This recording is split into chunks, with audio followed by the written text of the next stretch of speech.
Graça e paz. Vamos abrir a palavra de Deus no Evangelho de João, capítulo 8, versos de número 1 ao 11. Jesus, entretanto, foi para o Monte das Oliveiras. De madrugada voltou novamente para o templo, e todo o povo ia ter com ele, e assentado os ensinava. Os escribas e fariseus trouxeram à sua presença uma mulher surpreendida em adultério, e fazendo-a ficar de pé no meio de todos, disseram a Jesus: Mestre, esta mulher foi apanhada em flagrante adultério. E na lei nos mandou Moisés que tais mulheres sejam apedrejadas. Tu, pois, que dizes? Isto diziam eles, tentando-o, para terem de que o acusar. Mas Jesus, inclinando-se, escrevia na terra com o dedo. Como insistissem na pergunta, Jesus se levantou e lhes disse: Aquele que dentre vós estiver sem pecado, seja o primeiro que lhe atire a pedra. E tornando a inclinar-se, continuou a escrever no chão. Mas, ouvindo eles estas respostas e acusados pela própria consciência, foram se retirando um por um, a começar pelos mais velhos até aos últimos, ficando só Jesus e a mulher no meio onde estava. Erguendo-se Jesus e não vendo a ninguém mais além da mulher, perguntou-lhe: Mulher, onde estão aqueles teus acusadores? Ninguém te condenou? Respondeu ela: Ninguém, Senhor. Então lhe disse Jesus: Nem eu tampouco te condeno. Vai e não peques mais. Que Deus revele a palavra em nossos corações nesta noite. O versículo de número 1 do capítulo 8 do Evangelho de João diz: Jesus, porém, foi para o Monte das Oliveiras. Talvez ele tivesse algum amigo que tinha uma cabana no Monte das Oliveiras, ou conhecia algum abrigo onde ele pudesse passar a noite e descansar um pouco. O Monte das Oliveiras não era distante,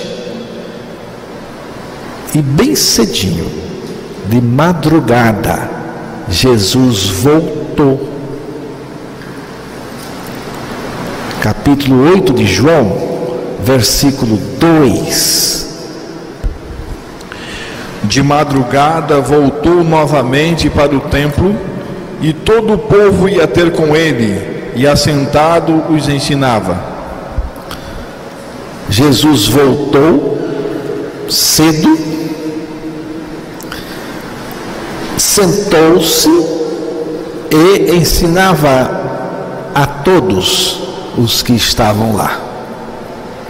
Mas de repente algo inesperado e bizarro aconteceu. Versículos de 3 ao 5. Os escribas e fariseus trouxeram à sua presença uma mulher surpreendida em adultério, e fazendo-a ficar de pé no meio de todos, disseram a Jesus: Mestre, esta mulher foi apanhada em flagrante adultério, e na lei nos mandou Moisés que tais mulheres sejam apedrejadas. Tu, pois, que dizes? Nesse episódio, encontramos um quadro que evidencia e diferencia a religião dos homens do Evangelho de Jesus. O sistema religioso usou a mulher pecadora como armadilha para apanhar Jesus em alguma contradição. A intenção perversa daquela gente era pegar Jesus em algum erro para ter motivo de acusá-lo. Escribas e fariseus, portanto religiosos, eles não estavam interessados na verdadeira necessidade da mulher. A mulher era apenas massa de manobra no esquema religioso dos escribas e fariseus.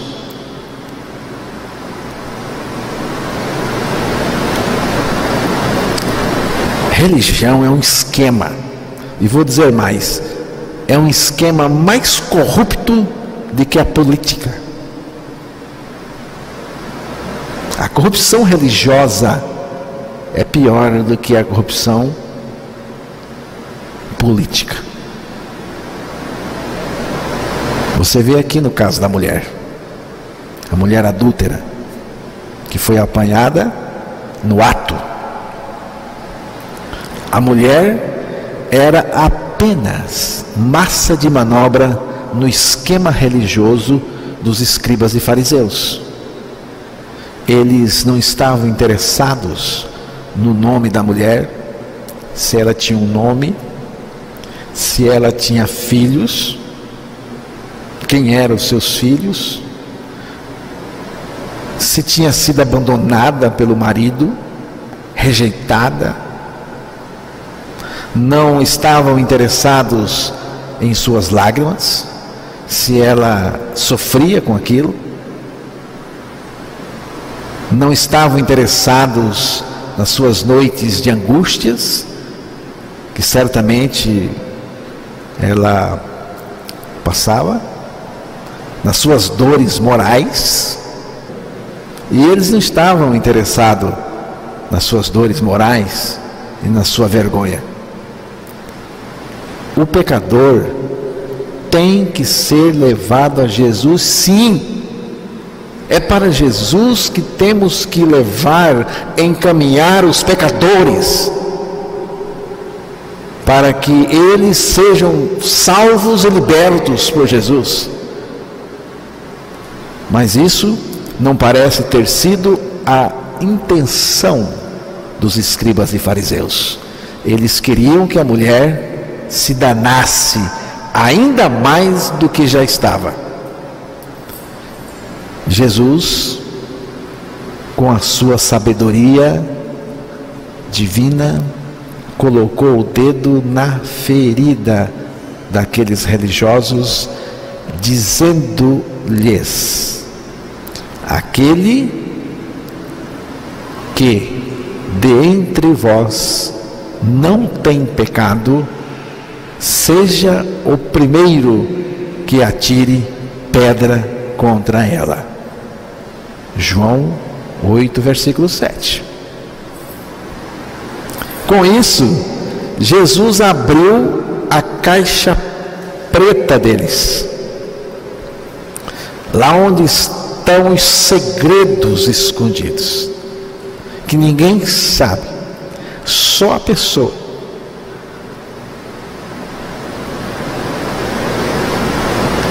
As pessoas, todos nós temos uma caixa preta, onde escondemos esqueletos, onde escondemos coisas escabrosas, coisas escondidas. E só Jesus abre, e abre para nos libertar. Então, quando Jesus disse isso, quem não tem pecado, atira a primeira pedra, ele abriu a caixa preta daqueles religiosos. Porque Jesus conhece as coisas ocultas do coração, as coisas feitas escondidas. Então, eles começaram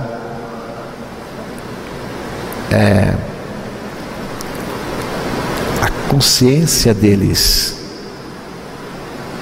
começou a acusar. Acusados pela própria consciência, foram saindo um, a começar pelos mais velhos até os últimos. Ficou só Jesus e a mulher que estava no meio. Foram saindo, porque eles sabiam muito bem o que estava dentro deles. Vejam bem, irmãos, religioso normalmente é assim.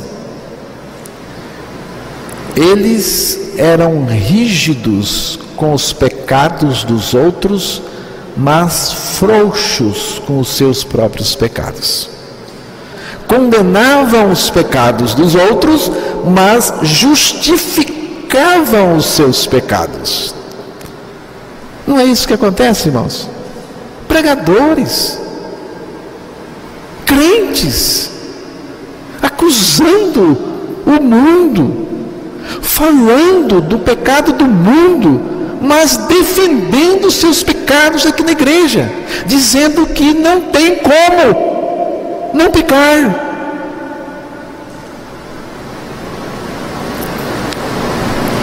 Portanto, eles tinham 2 pesos e 2 medidas. Por isso Jesus os chamou em várias ocasiões de fariseus hipócritas. Quando Jesus identificou o pecado dos escribas e fariseus, eles foram saindo. Eles não pediram para serem apedrejados como gostariam que a mulher pecadora fosse. Eles não reconheceram que eram dignos de morte por causa dos seus pecados, porque a palavra diz que o salário do pecado é a morte. Essa pena de morte começou desde o dia em que o homem pecou. Mas essa pena de morte já se cumpriu em Cristo na cruz. Cristo morreu com os pecadores. Cristo morreu pelos pecadores e com os pecadores. A palavra diz: porque o amor de Cristo nos constrange, julgando nós assim, que se um morreu por todos, logo todos morreram. Vejam aqui, todos morreram. Por que todos morreram? Porque todos estavam condenados à pena de morte. Porque o salário do pecado é a morte. Mas Cristo morreu por esses condenados à morte, para que esses condenados morressem com Ele aquela morte na cruz. Então com Cristo nós morremos. Morremos pelo corpo de Cristo. A palavra diz que nós morremos. Se um morreu, todos morreram. Não morremos fisicamente, mas nós morremos pelo corpo de Cristo crucificado. E a nossa pena foi cumprida. Mas os religiosos não reconheceram isso, porque também não reconheceram que eram dignos de morte. A mulher tinha que morrer, mas eles não. Jesus veio para salvar do pecado e estava pronto para salvá-los, porque os amava também. Mas eles saíram da presença do único que podia salvá-los do pecado. Irmãos, isto aqui é tão grave. Jesus identificou a natureza deles. Jesus identificou o pecado deles. E Jesus é o salvador do pecado. É o salvador do pecador. Mas eles ao invés de ficar na presença de Jesus, ficar com Jesus para que fossem libertos e salvos, o que eles fizeram, irmãos? Eles saíram, foram saindo. Jesus mandou alguém embora? O que Jesus disse para eles? Quem não tem pecado, atira a primeira pedra. Jesus não mandou embora, não, mas eles foram embora. Então, irmãos, aqui está a maior tragédia do pecador. É se afastar de Jesus. É ir para um outro lado. Sair de Jesus, né? Jesus não pediu para a mulher ficar também, mas ela ficou. Se vocês prestarem atenção no texto, vocês viram que Jesus não pediu para a mulher ficar, mas ela ficou. E quando ficou só Jesus e a mulher, então o texto diz: e endireitando-se Jesus, e não vendo ninguém mais do que a mulher, disse-lhe: mulher, onde estão aqueles teus acusadores? Ninguém te condenou? E ela disse: ninguém, Senhor. E disse-lhe Jesus: nem eu também te condeno, vai-te e não peques mais. Irmãos, veja bem o que Jesus disse para a mulher: vai e não peques mais. Jesus não aprovou, nem contornou a situação pecaminosa da mulher. Ele não passou a mão na cabeça da mulher dizendo: você é doente, viciada em sexo e pornografia, por isso eu vou lhe indicar um profissional da área, um profissional especialista para orientá-la. Não, não. Jesus foi categórico e disse: vai-te e não peques mais. Jesus não teria dito não peques mais se não fosse possível a qualquer um de nós. Pense comigo, irmãos. Você é inteligente, eu sei que você é. Você acha que Jesus joga palavras fora? Que ele é um bestão que fala o que não sabe? Que Jesus disse isso aqui, mas não é isso? Não sabia o que estava dizendo? Você acha isso? Aqui a palavra diz, Jesus disse: vai-te e não peques mais. Se Jesus disse: vai-te e não peques mais, é porque não pecar mais é possível. Jesus não teria dito uma coisa dessa se não fosse possível a qualquer um de nós. Você pode continuar no pecado, viu? Você pode continuar, você pode dar escândalo. Só que tem um detalhe: nascido de novo você não é. Jesus foi categórico e disse: vai-te e não peques mais. Uma ordem dessa magnitude requer que ele mesmo ofereça a condição para ser obedecida. Jesus ordena e dá a condição.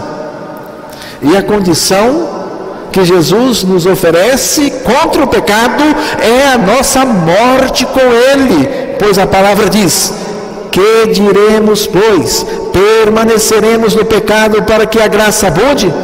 De modo nenhum. Nós já morremos para o pecado, então como podemos continuar vivendo nele? Romanos capítulo 6, verso 1 e 2. Mortos com Cristo na cruz, ele vive em nós a sua vida justa e santa. Já estou crucificado com Cristo, e vivo não mais eu, mas é Cristo que vive em mim. Vive em mim a sua vida. Cristo vivendo em você é vitória total sobre o pecado. Cristo vivendo em você elimina toda prática de pecado. Não sei qual é a sua situação de pecado, mas Jesus hoje te diz: vai-te e não peques mais. Você poderá pensar: não existe esta possibilidade. Mas isso é um pensamento humano, baseado na incredulidade e não na palavra de Deus, pois Ele falou: vai e não peques mais. Jesus cumpre a parte dele no trato. A nossa parte é somente crer. Creia a sua morte e ressurreição em Cristo e experimente a vitória total no pecado, aqui e agora. Não seja massa de manobra de um sistema religioso que não liberta ninguém. Jesus é o nosso libertador competente. Ele mesmo se colocou como nosso libertador, nos dizendo: se pois o Filho vos libertar, verdadeiramente sereis livres. Apenas creia na palavra de Deus. Creia e seja livre em Cristo. Livre em Cristo é o que Deus deseja para cada um de nós. É assim que Jesus quer que você viva, livre, totalmente livre de pecado, livre de tudo. Amém, irmãos?